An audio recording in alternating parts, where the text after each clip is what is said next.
This is a video where you can listen while getting some stuff done. So let's get into it. Well, hey guys, before I start the video, I would like to quickly discuss my now deleted live that I did a few days ago introducing my very first grandson, Hendrix. I have been on vacation practically for over a week to go spend time with my son and grandson. And during that time of stay, I just thought it would be a fun idea to just automatically jump online and introduce Hendrix, which he's now 6 months old, who I'm very just deeply in love with. Thank you everyone who showed up at the live. Like I said, it was totally unexpected. I just did it out of the whim. But there were some people who jumped on there and started to say really nasty things, and I had to get a moderator to help me with that. And then people were telling me, make sure you tag only subscribers only for your lives, which I didn't know. But I did put a poll on YouTube community tab to say if anyone wanted me to address this video. I haven't checked the poll yet. I'm just getting home, but I think I've decided that there's no use for me to do a video about the subject of one's stupidity. It's just not. There were a couple of people jumping in the comments saying some off the wall things. One example is my grandson was born into hell and things like that. I won't go into further detail about what was all said. It was just very just disheartening to see people jump on a live that involved a child to just start, saying and spewing this hate, which I know is very common, but still. I had to really think about, how this affected me, and I resorted back to oneself as I used to be and always will be, true to my heart, and ignore the spectators, ignore that type of energy. Do not give it fuel, power, or any type of expectancy or any type of attention. So the best thing that I thought I could do was just leave it alone, ignore it, because that's the most powerful thing to do. And so I just continued the rest of my vacation enjoying my grandson, and this is my first time back since I've been home to get on YouTube. So I will go online to look at the poll and then just express out I wasn't going to make a video about it. The best thing I could do was to ignore it. Therefore, I did not upload the live. Again, thank you for everybody who did come to the live. You know what I'm talking about. If you don't know what I'm talking about, sorry for the long rant. I'm about to jump into this tag right now. So thank you guys. And let's get started. Well, hey guys, I hope you're having an amazing day, evening, night, wherever you are, and I hope the rest of your week goes well. I have another tag for you guys, and I enjoy doing tags because they just bring everybody together, and I love that. Since being home, I just now started back on YouTube, so I will be addressing comments and all that stuff. Thank you for anybody who leaves me a comment and is so supportive. That means so much to me. I just took a little break to be with my family, and so yeah, let's get started back. So this tag I was thinking about, there was a lot of things I was thinking about over my vacation, and a lot of tags, a lot of videos, content that I want to create, and this is one of the tags that I've been wanting to do for quite a bit. So this tag is called Things Non-Collectors Will Never Understand About the Hobby. So when we are in the hobby, we get a lot of questions about why we're doing it, why, what, skepticism, everything like that. So I thought this will be a great tag to talk about. So the first thing that I think that non-collectors will never understand is the price. Even us as collectors, when we first start the hobby, we are a little taken aback with the price. It could be $100 and something at first. You could see a doll for $100 and something, and you think, wow, that is expensive for a doll. Like just $100 in general, because when you think of a doll, you think Walmart or anything like that. If you're not into the hobby per se, like if you don't know anything about Ashton Drake or Paradise Galleries, if you're just very, very new to to it all. So you think about Walmart and Target, those type of commercial outlets that sell dolls for children. So when you see a doll that's priced over $100, you're going to be a little skeptical. I love when I do a video and I cannot talk.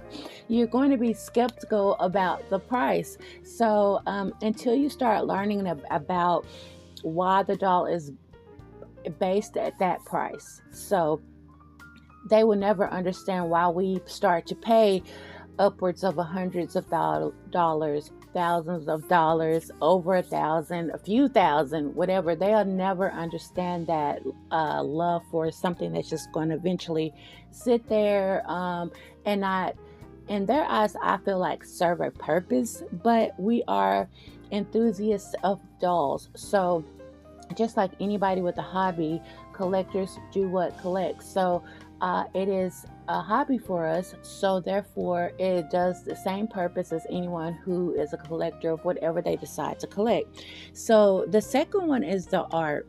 They never understand where we're coming from about the art of the doll. Until you get into it, you're not thinking about sculpt, details, and all of that stuff. Like if you see a doll at Walmart and you say, oh, that's a Cabbage Patch doll, that there's a lot of conspiracy with Cabbage Patch, or there's a Baby Alive or something like that. That's just about as far as you'll go. But when you start to be into the hobby, you start to understand about sculpts. So even if I explain to my family, this is a sculpt, this doll has a name, you rename it if you want to, and then it's either detailed to your liking or you buy it the way the artist painted the doll. So each one of my dolls is a different sculpt. And so they're like, a sculpt? Now we're thinking about art, like, paintings and all this.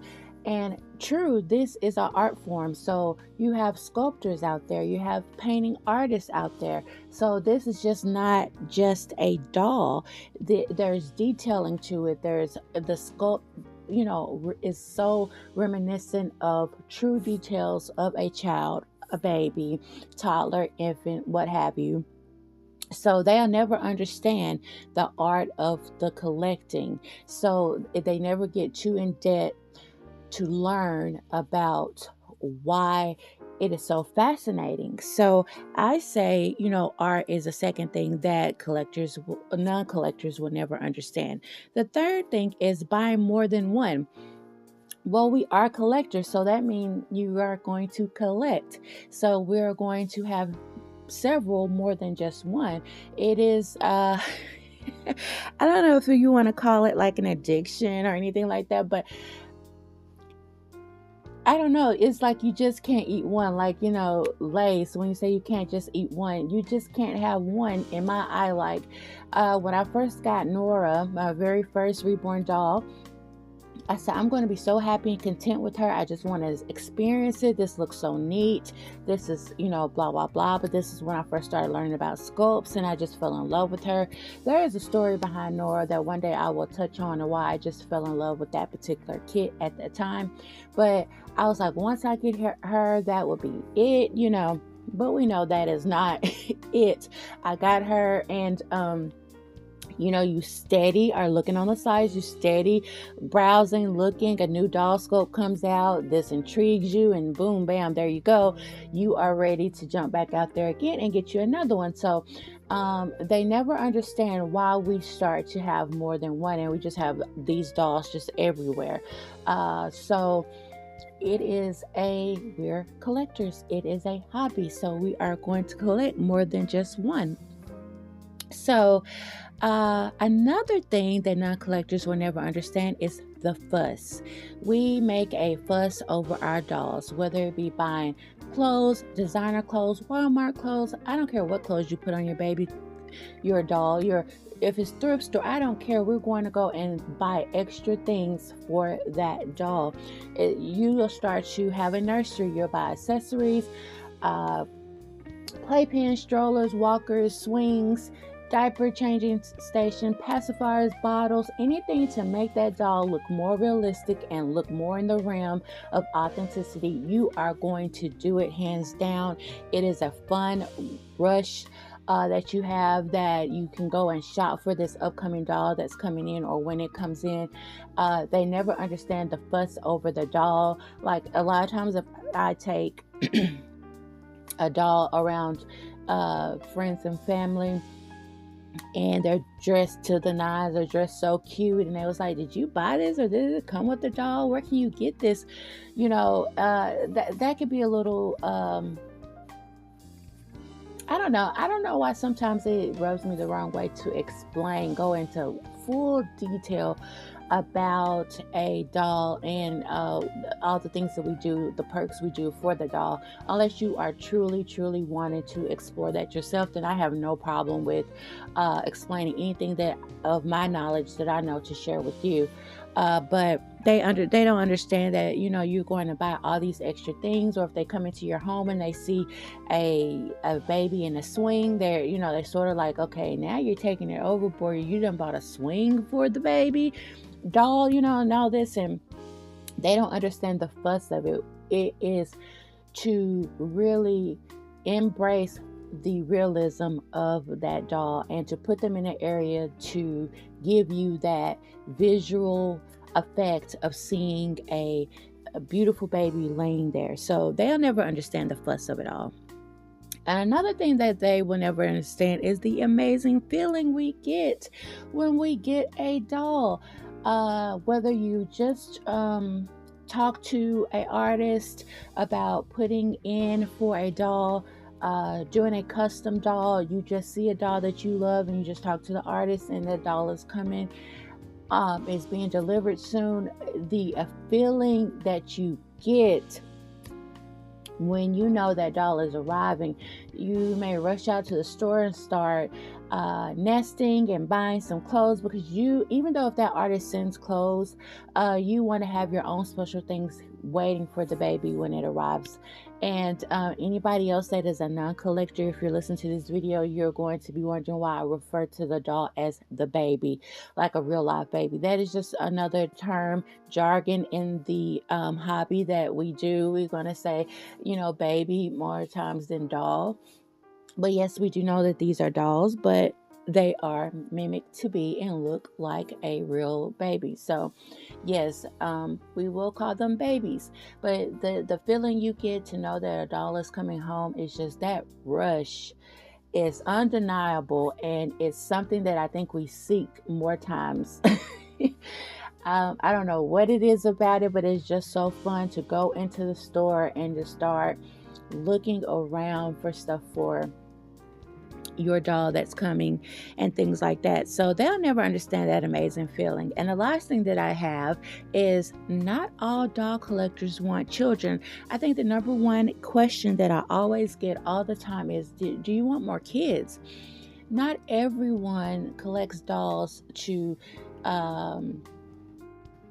mimic having a child in the house. Everybody comes to this hobby on their own terms. Why they decided to get in the hobby. Yes, you have people in the hobby that couldn't have children, maybe wanted more children, things like that, and that's their story to tell.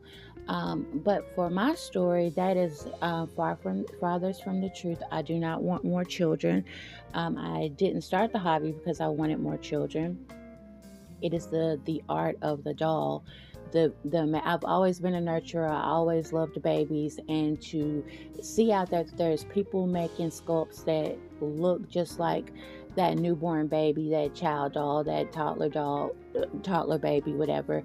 It was so fascinating to me that I wanted to start in the hobby. I just thought it was so neat. And the more I learned about the hobby, the more invested I became in wanting to be a collector. So everybody is in this collection for their own reasons. But it's so, I think that is the number one question just about every time. Do you want more kids? And I'm wondering, I wouldn't get a doll to make me feel like it is my child. Now, this is my story. However, everybody else interprets it is truly their own way and their decision. But that wouldn't be my go-to. There's adopting, people in the family who have children that you can spend time with. It was never a thing of wanting more kids. It's just I love the art. And I love the everything that comes with the art and collecting, like the side little collecting bugs that you get from collecting dolls. That means shopping, buying for photography, all of the stuff that you can do within the hobby. So no, I do not want more children, but that is the number one question that I get is, do you want kids? And I never understood that, maybe because we're older and dolls are mimicked to be for children, for little girls or little boys, or people that are not grown. And so if you've seen a grown woman walking around with a baby doll dressed normally as a baby would, I guess that's the first thing to think is, oh, she wants a child. But if you see a little child with a baby, that teach them nurturing skills, but not every child is going to want to grow up to be a mother. Or a father. So, putting stereotypes on different things is, I don't think is I'm going to say appropriate, but it's just so far-fetched and out there. And to me, if I did come across someone that was expressing like if I didn't know anything about the doll hobby and I seen one, that would have fascinated me for more than anything. But even if there would never be a time where I just flat out ask somebody, do you want more children? Because it almost comes across as, is she depressed? Is she sad about something? Is there something going on? And it's neither of those things. It's just fun for me. It is a good outlet. It's a great hobby, and I enjoy it so much. So I think I've said about, let me see, 1, 2, 3, 4, 5, 6 things that I feel non-collectors will never understand about the hobby. If you enjoyed this tag, I would love for you to in the comments down below what you think non-collectors will never understand. And if you decide to do a video, please tag me so I can see your answers, and I will appreciate it so much. But guys, I hope you have an amazing day, and we will see you on another video. Bye guys.